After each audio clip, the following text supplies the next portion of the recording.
ana uwezo wa kukuofa vitu tofauti uwanjani.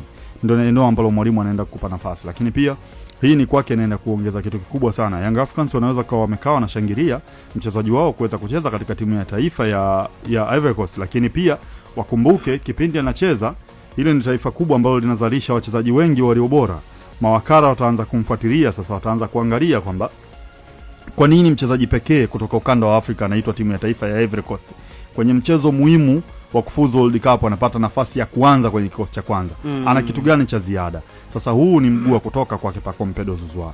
Kama atakuwa ni mchezaji ambaye bado akili yake na mawazo yake anafikiria zaidi kuhusiana na soka la kulipwa zaidi, anaweza kaanza kufikiria kwenye yale mataifa madogo ya Scandinavia kuweza kwenda kucheza kule barani Ulaya. Kwa hiyo nadhani huu ni mwanzo mzuri kwake kuweza kutumikia taifa lake, lakini pia ni ishara nzuri kwake yeye kama bado ana malengo ya kucheza soka mbali na viunga vya Afrika, mbali na viunga vya Tanzania, kwa sababu Pacome Pedro Zouzoua kwa jinsi ambavyo anacheza kuna baadhi ya mataifa pia anaweza kwenda kucheza. Lakini pia hii inatoa ishara kwamba ni mchezaji wa aina gani, mmoja kati ya wachezaji bora na wachezaji wakubwa ambao wanacheza katika ardhi ya Tanzania. Ukiambiwa mtaji utamtaja Pacome Pedro Zouzoua.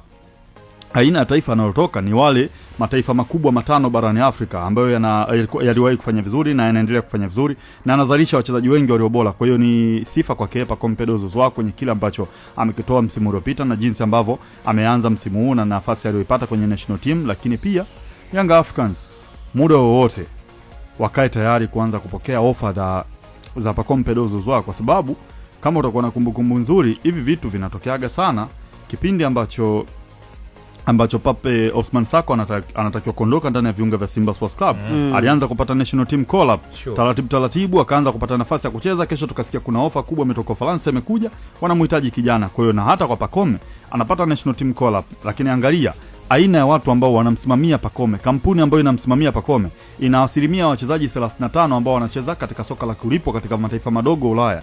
Huyu ambaye yupo naye hapa sasa hivi anamwakilisha hapa Tanzania, yule ni meneja tu wa kawaida, lakini kuna kampuni ambayo inasimamia uhalali wa Pacome Pedro Zouzoua. Kwa hiyo wameona talent ya kijana wao, na hii haitokuwa mara ya kwanza Pacome kama atapata nafasi ya kuondoka ndani ya viunga vya Afrika.